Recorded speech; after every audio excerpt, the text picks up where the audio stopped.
अस्सलाम वालेकुम दोस्तों, उम्मीद है आप सब खैरियत से होंगे। दोस्तों, बादशाह था किसी रियासत का, तो वो कहीं जा रहा था, तो रास्ते में उसने देखा कि बहुत सारे गधे जा रहे हैं। और वो जो उनका मालिक था, कुम्हार था, वो बिल्कुल एक साइड पे उनके साथ चल रहा है और बहुत सारे गधे बिल्कुल एक लाइन में एक दूसरे के पीछे चल रहे हैं। वो बिल्कुल बेहंगम नहीं थे और बड़े डिसिप्लिन अंदाज में चल रहे थे। तो बादशाह बड़ा हैरान हुआ कि ये जानवर हैं और गधे हैं, ये किस तरह इतना डिसिप्लिन होके बड़े नज़्म ज़ब्त से बड़ी लाइन के अंदर जा रहे हैं। तो बादशाह ने वज़ीर को कहा कि इस कुम्हार को, जो गधों का मालिक है ना, इसको मेरे पास बुलाओ।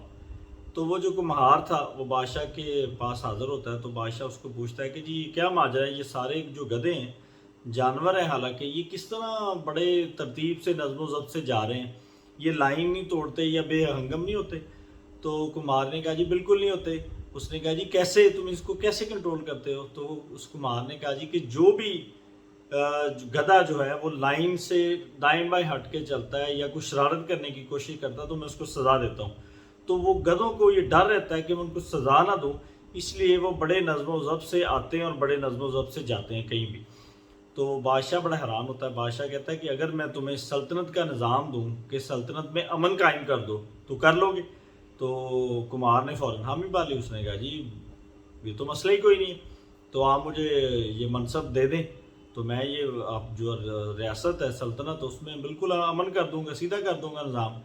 तो हुआ ये कि कुम्हार जो था उसको वो मनसब दे दिया गया बादशाह के दरबार में। तो पहले ही दिन एक चोरी का केस आ गया।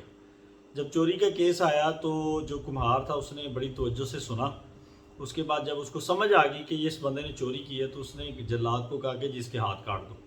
तो जल्लाद अब खामोश। जल्लाद ने वज़ीर की तरफ देखा, क्योंकि वो जो चोर था वो वज़ीर का ख़ास आदमी था। तो जल्लाद ने ना आहिस्ता से कहा कुम्हार के कान में, उनका जी वज़ीर साहब का ख़ास आदमी है, तो फिर भी इसके हाथ काटने। उसने कहा जी कि बिल्कुल, मैं दोबारा हुक्म दे रहा हूँ, उसके हाथ काट दो। अब वज़ीर साहब जो थे वो भी दरबार में मौजूद थे, वो भी देख रहे थे। फिर वज़ीर खुद पास आया और उसने कहा कि जी ये मेरा ख़ास आदमी है, जाने दें, मेहरबानी करें, इसको छोड़ दें, माफ़ कर दें।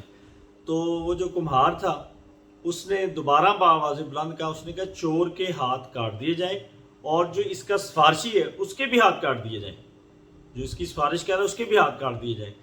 तो उससे हुआ क्या कि जब उसके भी हाथ काटने का हुक्म दे दिया गया, उसके बाद वज़ीर के भी हाथ कट गए, चोर के भी हाथ कट गए।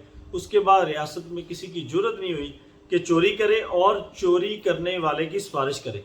तो इसी तरह की जो इस्तिलाहात की ज़रूरत है किसी भी मुआशरे में, खुसूसी हमारे पाकिस्तान में, चोर के भी हाथ काटे जाएँ, करप्शन करने वाले के हाथ काटे जाएँ, जो गलत करे उसको सज़ा दी जाए और जो उसकी सिफारिश करे उसको भी सज़ा दी जाए, और इससे मुआशरा यकीनी तौर पे मुआशरे के अंदर बेहतरी आ सकती है।